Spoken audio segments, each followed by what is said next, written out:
In this video, we'll give the formal definition of the class NP.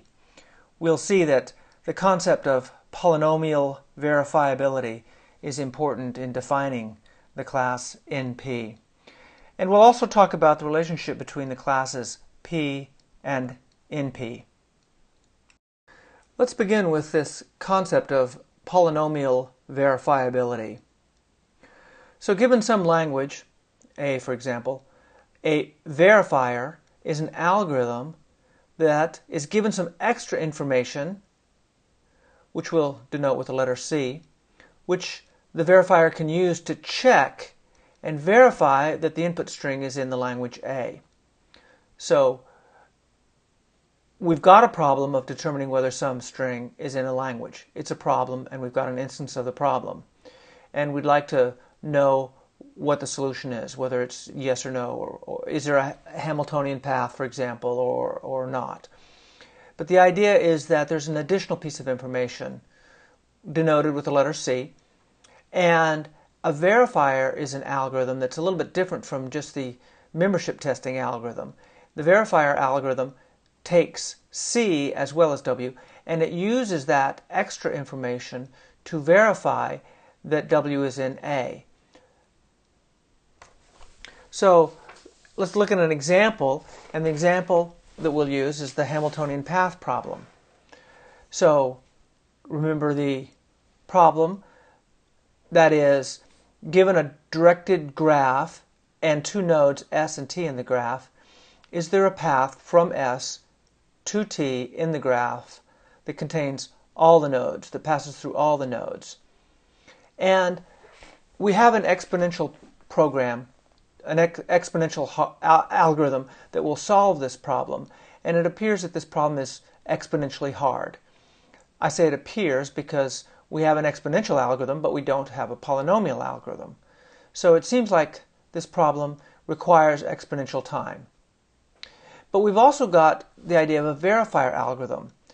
If we knew a path, okay, if we're given a path, and here's an example, 1, 3, 5, 4, 2, 6, 8, going through the various nodes in that order, then, so this is a path from some node S to some other node T, and we can confirm that it is a Hamiltonian path by checking to make sure that it's a legal path, and also by checking to make sure that all the nodes in the graph are in the path. So given C, we can tell whether W is a member of this language. In other words, given W, which is the graph and the starting and ending nodes, we can tell whether there's a Hamiltonian path. And we can do it in polynomial time if we have that path. In other words, we can verify that this is a solution. We can check that this is a solution. So here's a formal definition for a verifier that says essentially the same thing. Given a language A, or equivalently, given a problem A, we're wondering whether some particular string is in that language. The language is defined as the set of all strings W such that, and there's a definition for the language. But an alternative definition is that the set of strings made of those W's that are accepted by the verifier is exactly the set of strings that are in the language. So it's a verifier if it accepts W given C, for some string C, for every W that is actually in A. The set of strings that the verifier accepts for the C stands for certificate, so V is a verifier if, given W and C, it accepts exactly when W is a member of the language.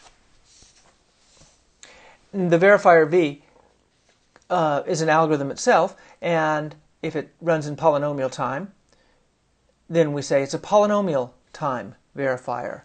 And so a polynomial time verifier runs in polynomial time with respect to the length of the string W. And we can just define a language as being polynomially verifiable. I can barely say it and barely write it here.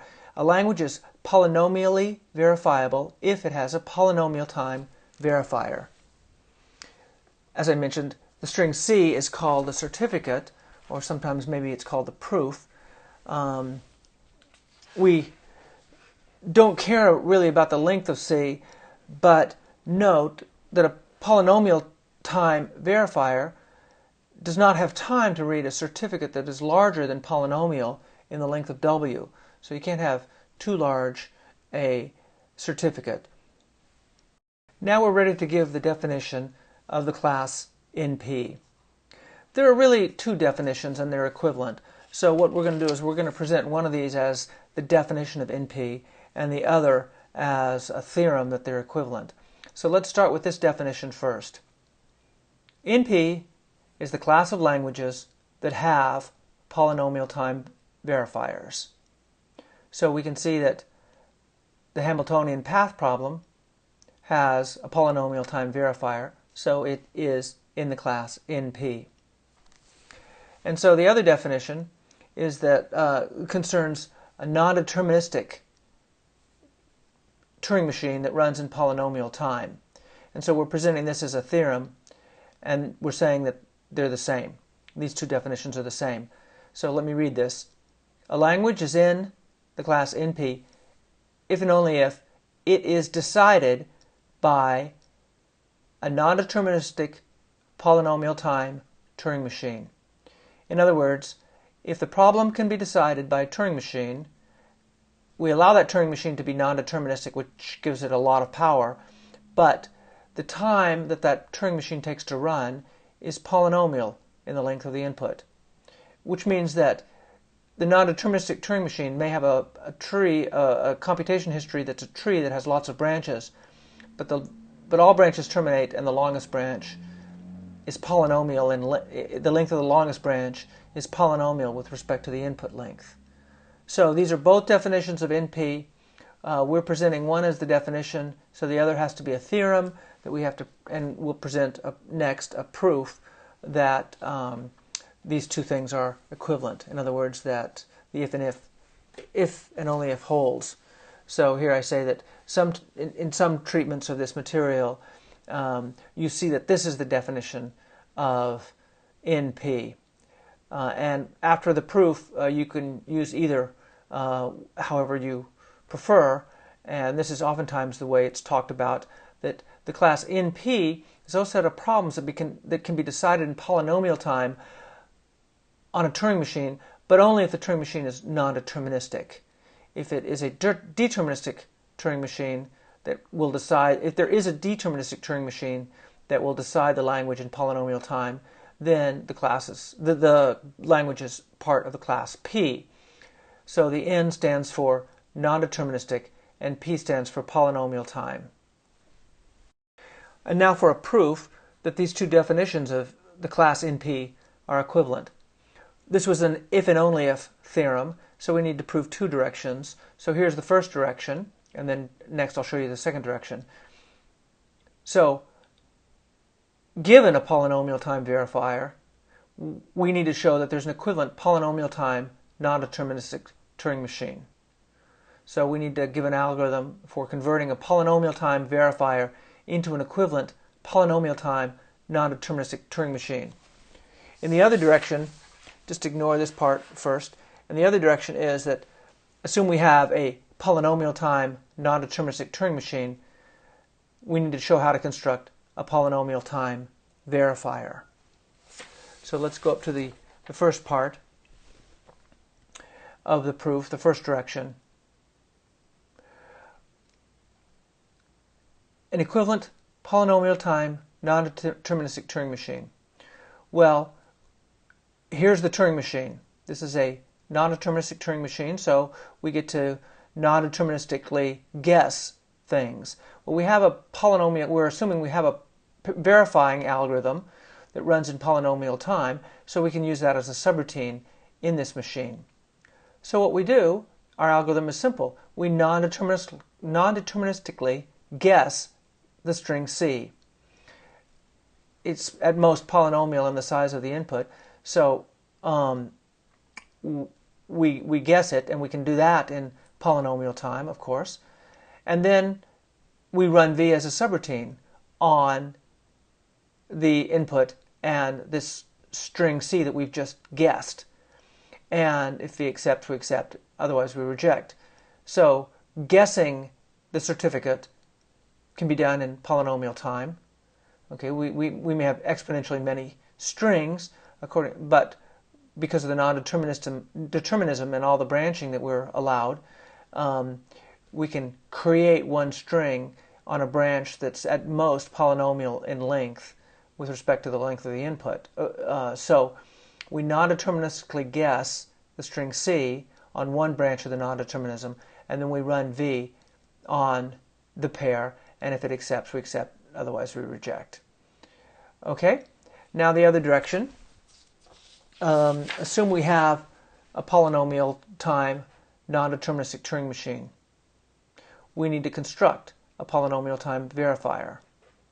So the verifier will have as input W and C. Okay. What we do is we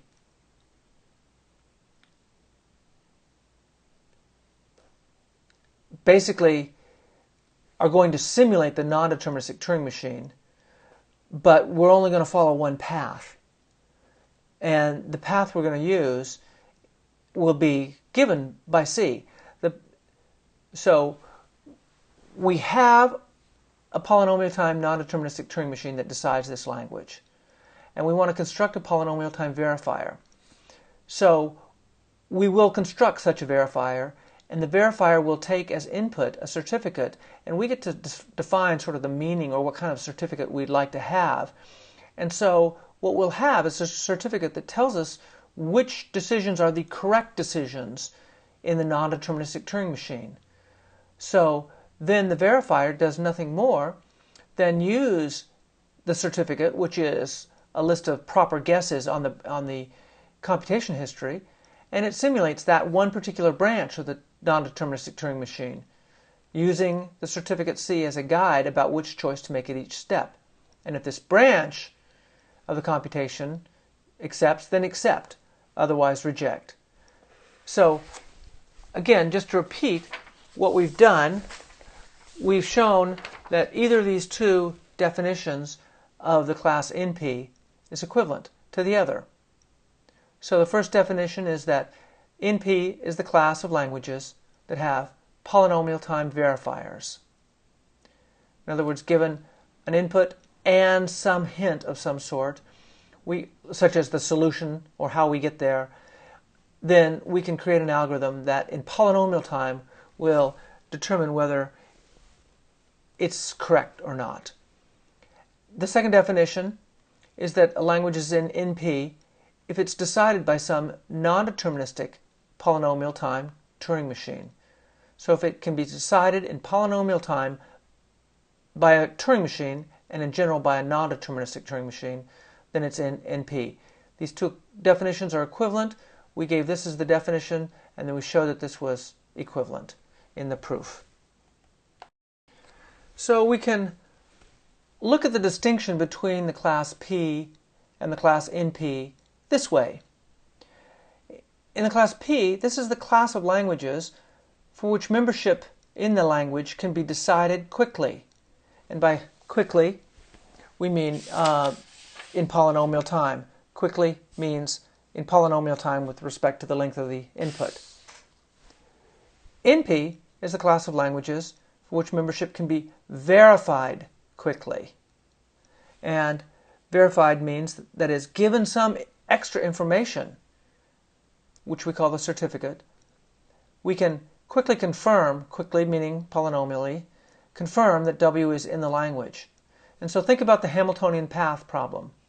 Okay, if you're given just a graph and the starting and ending nodes, then you're left to just decide the question. But we could also be given a separate string, which is the actual path itself. So in this case, you can think of it as a solution, or you can think of it as a proof that the particular input is in the Hamiltonian path language. In this case, our certificate is the evidence, if you will. The evidence being a list of nodes that form the path itself. The question is whether the path exists, and deciding that is difficult unless, of course, you've got the path itself. So our certificate or proof that a particular graph contains a Hamiltonian path is the path itself. So that's the verified. So P, membership can be decided quickly with no other information. In P, membership can be verified quickly with additional information.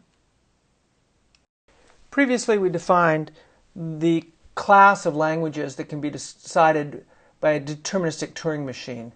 For example, time of n squared here indicates the class or the set of languages that can be decided by a deterministic Turing machine in order n squared time. And for every possible running time, we have a corresponding class of languages that can be decided by a deterministic Turing machine in n squared time.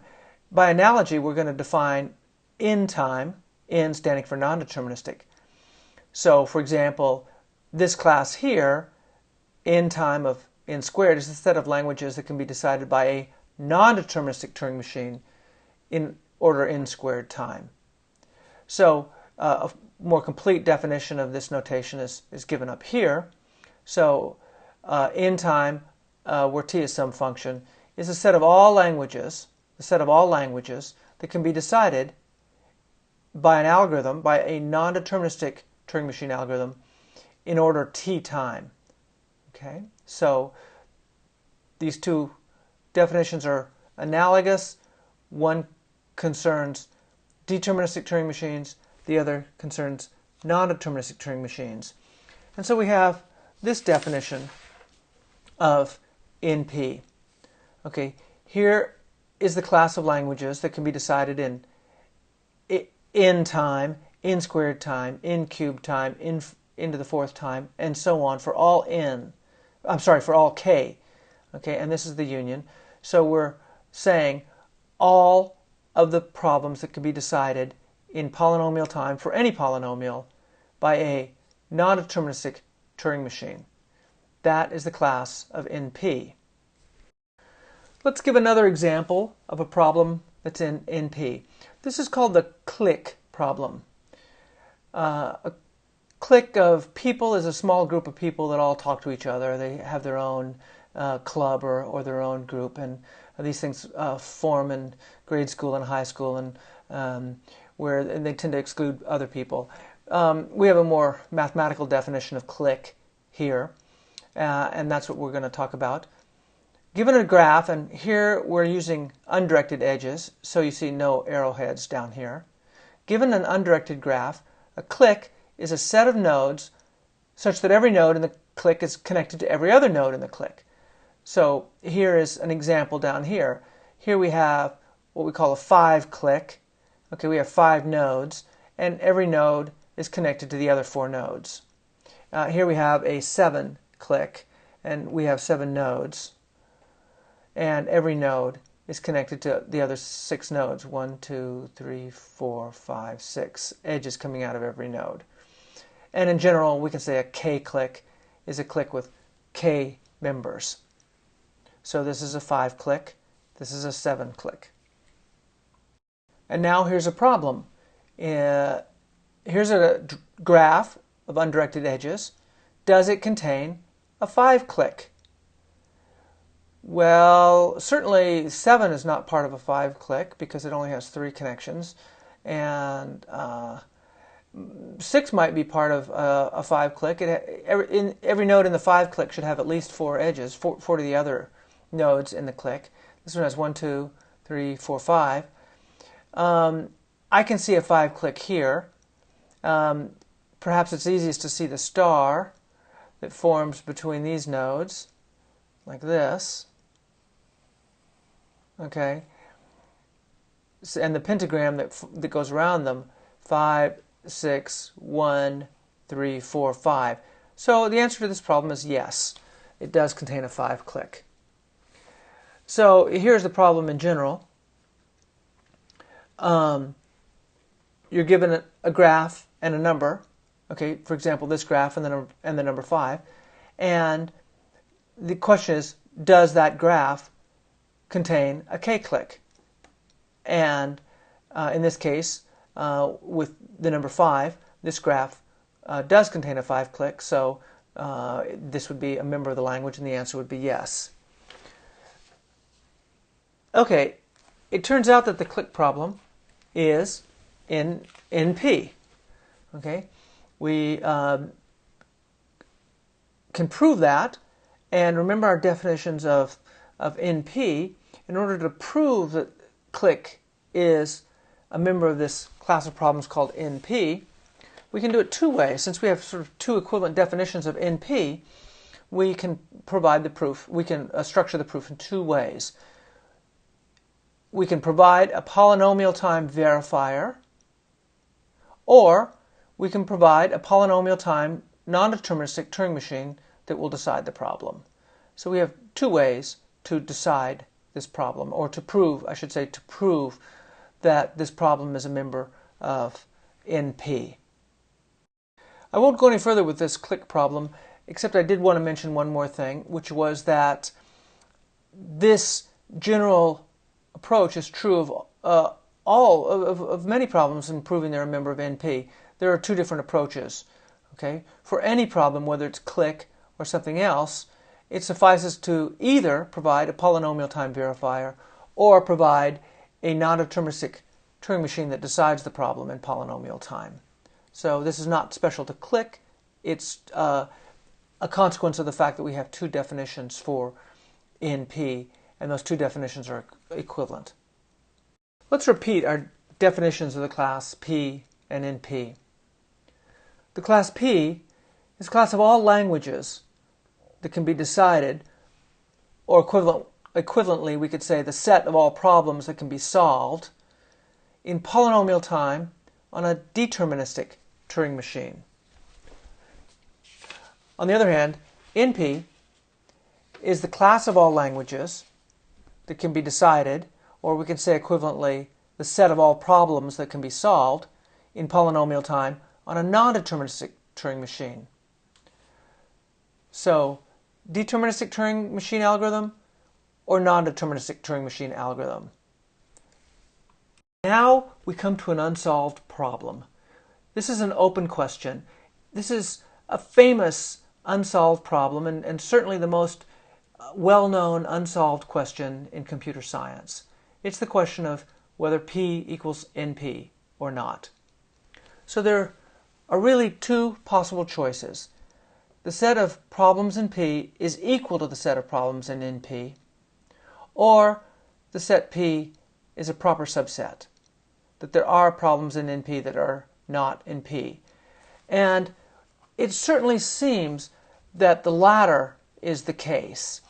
We have exponential algorithms to solve the problems in NP, but we don't have polynomial time algorithms to solve those same problems. So it seems, by the empirical evidence, that the second condition holds, that these two sets are not equal. But it's absolutely surprising or baffling or mysterious or interesting that we don't have a proof that these two sets are equal or not equal. There are a lot of problems that are known to be in the class NP, and none of these problems today can be solved in polynomial time on a deterministic Turing machine. We have a lot of problems, like click and the Hamiltonian path problem, that are known to be in the class NP, and we have not found any solutions for these problems that will run on a deterministic Turing machine in polynomial time. These problems seem to require exponential time to solve. On a normal deterministic computer, these problems, like click and Hamiltonian path and many, many others, seem to require exponential time to solve. But we don't know that for sure. It's not known whether problems like Hamiltonian path and click and the satisfiability problem, which we haven't talked about yet, are in P or not. So this is an open question, and I think there's $1 million prize being offered to the person that can prove either one of these two possibilities. It may be that the reason we can't solve this problem at this time or answer this question is because we're not asking it the right way. Sometimes unknown problems get solved later on because the general understanding of the field not only increases but changes. We get a more sophisticated understanding of the terms perhaps, or we just learn to look at it in a different way. And so it seems to me that there's really kind of a third choice, which is neither of these, but that choice, and I don't know whether this is correct or not, but it seems that there's another choice, which is that the question itself is in some way ill-formed or doesn't make sense or invalid or overlooks something. So perhaps in the future we'll just determine that the question wasn't asked in the right way. But I think the consensus among people who understand this problem is that the latter option is the case, that these two sets are really different, and that problems like the Hamiltonian path problem and the click problem must be done in exponential time unless you allow yourself to use a non-deterministic Turing machine, which of course is a theoretical construct and not like any real computer. So these problems really do seem to require exponential time to solve, but we don't know that they require exponential time. Let me be a little bit more careful when I throw things around like algorithms that require exponential time.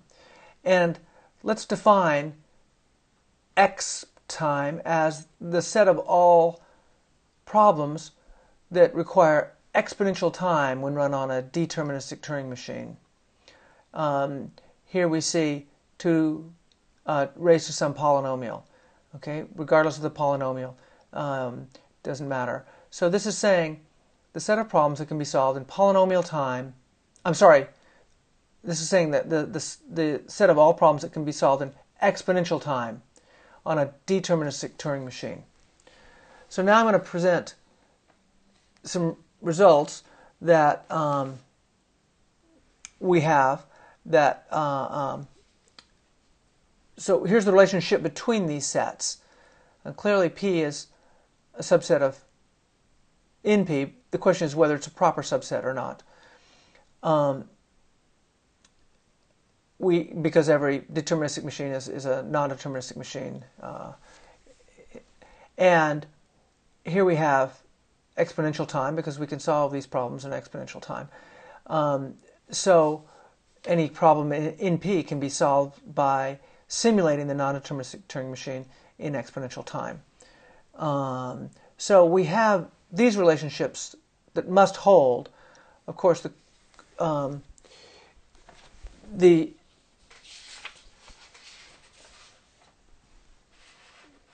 but it's apparently the case that P is a more restrictive class, and that there are things that are in P that are not in P. And so it could be that these two classes are equal, that everything in P does in fact require exponential time on a deterministic Turing machine. But there's also another possibility, and that's that these problems that are in P can somehow be solved polynomially on a deterministic Turing machine and do not necessarily require exponential time on a deterministic Turing machine. So one of these two cases must be true, but it's not known at this time. There is no proof for either one of them, although it's really looking like the first case holds. So let me end this video with a look at my so-called language onion. Remember, we had regular languages, context-free languages, and decidable languages. And going up, we have languages that are Turing recognizable, and some of those languages are not decidable. Above this class of languages, above the decidable class of languages, are the languages that are not decidable, and some of them are Turing recognizable, and some of them are up in this area, and they are not Turing recognizable. So now let's look more closely down here at regular languages. All of these regular languages can be decided in linear time, by the way. And here we have context-free languages, and those can be decided in order n cubed time. And these are all proper subset relationships. Here's the class P, and here's the class exp time. This is the class of problems that can be solved in polynomial time on a deterministic Turing machine. And these are the problems that can be decided in exponential time on a deterministic Turing machine. And we have also the class NP, and we don't really know how to draw the bubble for that. It's most likely the case that it is the same as the class of problems that require exponential time on a polynomial Turing machine, but this is not proven yet, so that's why I have a question mark there. So it's probable that those two are the same set. So this is our language onion, and again, notice that these questions about P versus NP are all sitting in here between the class of order n cubed, for example, which is a kind of polynomial language, and the set of all decidable languages.